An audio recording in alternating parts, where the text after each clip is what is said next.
Right, hi Paul. There you go.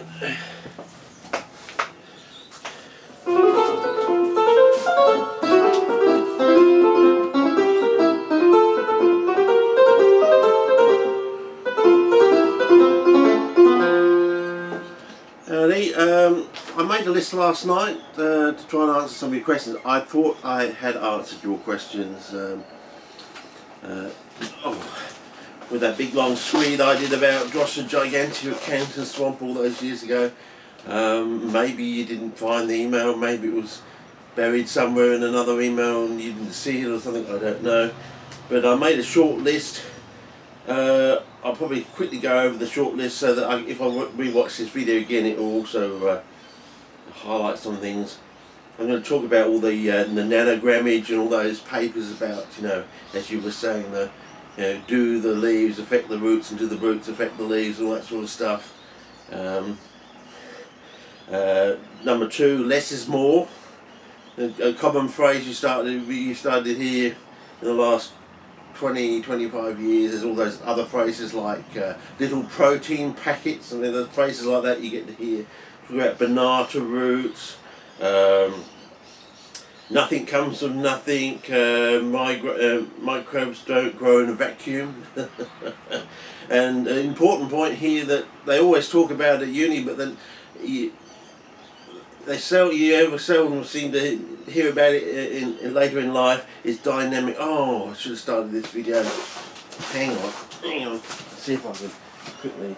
I was going to bring a bottle in and so I could talk about it. Hang on. If I'm quick.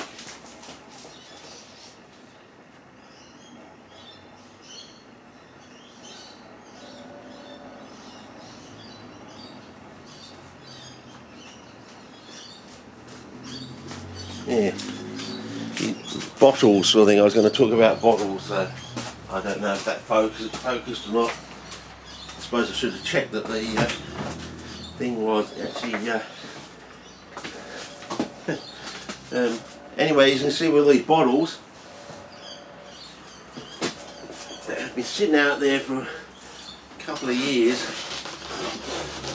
and still got growth in them. It's sort of like, well, are they static? The organism's dead. Is that colour in the bottles just like pigmentation or something? Like a dye in a felt tip pen. An organic dye. Yeah, I've got 4 or 5 layers of shirts on because the first 2 weeks of August have the coldest nights, of course. And I've got double mittens on as well. I should have my jacket on. It's still a bit chilly in the wind coming off the Antarctic coming through the door there. Because we're in the southern Aberland, of course, and the winds swirl. Well, they swirl that way on the map, clockwise, off the Antarctic. They always seem to do. And anyway, what else? So dynamic equilibrium in the bottles. Are the organisms in the bottle really alive? If you take an inoculant out of the bottle, you can grow a whole new bottle in 7 to 9 days, basically, when you're 28 degrees and above, sort of thing. So they're definitely alive in there. So they're just ticking over, basically. So could you draw all the nutriment and goodness from that biofilm, I suppose, in a way, in the bottle, just sitting there? If it's like a pot or something instead of a bottle. There's that argument there.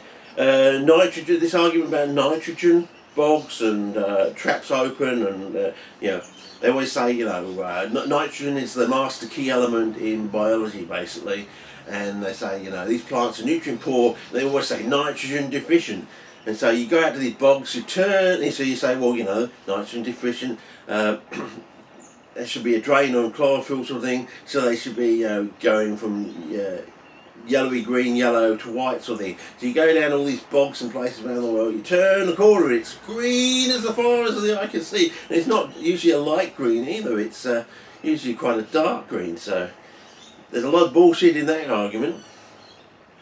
As we say, the less is more, but then you've got the salinity indexes, you see. So you go with all these salinity in there, the potassium amended salinity index, And which ones have the highest salinity index? It's the bloody helium-4s and things like that. Yeah, they're beyond. So the cercine is around about seawater level, but helium-4 is like 1 1/3 seawater level. And these are growing on these mountains that get rained on.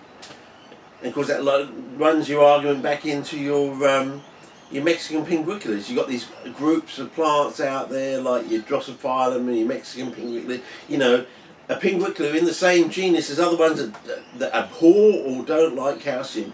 Again, that ties in with your liverwort argument as well. You know, half the European liverworts of obligate calcicoles, and the other half are facultative. You know, that they don't have to grow on calcium, but they prefer it, and when they do, they grow a lot better, sort of thing.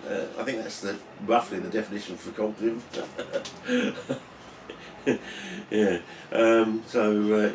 So it's very interesting about this. So you know, do liverworts need blah blah blah? And of course, that leads back to your argument about all this stuff we had back in the 80s and definitely into the 90s. With mica, but it was like we used to order plants in from interstate, and they come festoon in liverworts. You know, lots of them. You know, like up to 10, maybe 12. Along with the plants in the pots or thing. And of course, they had these little beads or something in there. And of course the argument was, are they snail eggs, are they osmocote, snail eggs, osmocote? Don't look at the liverworts, because the liverworts are telling you something. Because, as I said, the people, the new members of our society were new European members. They used to give you this funny look, are you lying to me? Because you used to give them all that, spiel about low nutrients, blah, blah, blah, don't like calcium, blah, blah, blah. And of course, there's these liverworts sitting in these pots screaming out to these European people. They know they grow on bloody limestone. They know that most of them have to grow on limestone in Europe. And they're looking at you, what's this calcium argument? So it's either they had calcium in the pots, or there was something like calcium, or something acting like in that sort of way in the pots, one would think. Were we lying to them? In a way, I think we were, but it's not, as I say from the Seinfeld series. It's not a lie if you don't, if you believe it. I don't know. That's a bit of offence to that one, I think. So. Anyway, so these are just basically starting points. Now we go back to number 1, which is this nanograms. These papers. I think I've even got the paper you're referring to. I think I'm not going to mention the person. I think we all know who we're talking about. Lots and lots of papers on this thing, and there was, and in the papers it always talks about carbonate and things like that. And I'm thinking that carbonic acid and carbonate are not the same thing. Like you get a bottle of carbonic acid, soda water, it's just got carbon dioxide dissolved in fairly pure water sort of thing, and it's very acid, and you can make that sort of acidity by blowing bubbles in with your breath into some water, and you can then bring the pH down and match it. But then when you sit that jar or cup, glass of water on the windowsill, it takes a few days for that pH to come back up. So that pH and that CO2 has quite a stickability in the cup, and so I assume with a bit of soil, if it doesn't have something, if it's not like a salty soil or something like that, that will, a bit like a bottle of Coke or something, you put some salt in there, or some menthos or whatever, and you get rid of the gas or anything. But see, if you dry out that glass of soda water, there's nothing left. It's just water and gas, basically. It should be if it's proper soda water, no residue. Now that's different. If you actually have a carbonate or a bicarbonate, you'll have residue. So there's a major difference there. So I'm always, when I read these papers and he's going on about carbonate and all these aquatic environment, I'm thinking, is it one of these things? Is he not really? He hasn't told us something. It's there's some major thing in biology that's not mentioned. Is it like one of these, as I said, these big pharma, big Hawk, and all these big other companies? They're not really scientists. They're just doing it for the money, and they, if they have to publish a paper to to pseudo grab on to the intellectual property right, which of course, as you know, goes against the scientific method of free and open communication. The same with peer review, goes against the free and open communication of the scientific method. So you know it's bunk straight away. But it took, it's taken years for the penny to drop that, yeah, I'm talking, I don't know if it's run out already. I said it for about 15 minutes for this part. So I'm trying to compress a whole load in. I don't know what you're going to get. A lot of angst from a lot of years, I reckon. Because when I was at uni, never heard the phrase. That's what gets me. This peer review thing, never mentioned in lectures, you know. Yeah. And suddenly now it's everywhere, you know. Blah blah blah. I'm thinking, well, you know, if it was so darn important, how come they didn't, you know, go through it when they went through the whole scientific method? You know, that's what I mean. And emphasise the free and open communication tenet of the scientific method. As I said, it's bunk, it's bollocks. As I said, this whole thing that's going on in the world now is to get rid of all this crap, you know. Oh, you know, we can do this sort of thing, but you can't do that sort of thing. You know, that's what it's come down to, basically. You know, the common everyday person can't do anything. You can't get into things. There's all these so-called gatekeepers in sort of research gate. I mean, that's another thing. They put it right in your face, don't they? I think the noose is right. They put it, you know, they project and they put it right in your face to rub it in, sort of thing. And I think, yeah, that sort of thing. So, because as I said, when they make you angry and violent, they can control you. See, that's you know, that's what John Lennon said, of course. So, you know, it's so true, isn't it, really, basically? But now we're going to control them, and there's no deals, and they're only going one way. They're going the way we all go. Where we go one, we go. It's just comment about death, isn't it, really? We're all going to die, so why are you being such a fucking bully and a pig and a bastard about everything? And please, sir, can I have some more? Can I have a place at the top, sort of thing, you know? I think that's all what it's all coming down to. And as I said, it's all projection, and they're always accusing you of what they're actually doing themselves. And from my own personal point of view, I saw this very strange picture on a wall of someone dressed like monks with like three other brothers, like 4 brothers in there, and it's sort of always stuck in the back of my mind. This, as I said, this psychopath person we had in our society had this on his wall, and it just sat at the back of my mind when all this stuff has come out around the world. It's sort of like, aha. Was he part of the cabal? And it was just like a little narrow slither, you know, it's like a slice, a triangle, a bit of pizza, you know, it's just a very slither of the whole bloody, you know.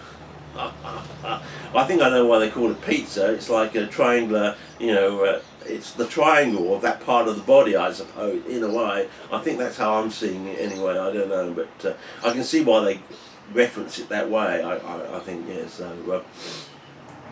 Anyway, probably getting along, and we're probably not getting on to any of these things, but as I said, Heather's flying around the house today like her ass is on fire, like a fast lady sort of thing, with the Dyson and blah blah blah. I think whatever they gave her last week is wearing off or something and needs another dose or something, but yeah, so more chemo towards the end of the week, and we start session number 3 of part 2 of the second concoction or something, and yeah, she's had terrible trouble with a bowel sort of thing, and it's you know, and then also milk's affecting it now. So she have anything with milk, ice cream, anything. So you know, she's feeling a bit down, want a bit of ice cream, and she has to rush off the toilet sort of thing, and then she's in pain and all that sort of stuff, and it's not good. So this second thing is, yeah, as I said, it's 2.5 dozen bit of roundabouts and the other sort of thing, you know. To run about 3 phrases into one another. But anyway, so this idea about, you know, I'm going to measure nanograms of things, and I'm going to get reasonable, reliable results. And well, we got coenzymes. So if these elements are cofactors, they're large atoms, you know, transition metal or the lanthanides or something, yeah, I can see there could be a possibility, a connection there. But if you're just talking ordinary nitrogen, phosphorus, potassium like that, and you're you're running a paper on nanograms. I did check that they were actually talking about nanograms, not milligrams. Some of these people, they talk milligrams, but some of these papers, they talk nanograms, which is not a thousandth of a gram, it's a millionth, isn't it? If I'm not getting my units and my whatever things mixed up. So that's a millionth of a gram. I mean, you cut a gram, a cubic centimetre, you know, 1.25 grams, which is a basic cubic centimetre for your normal average salt sort of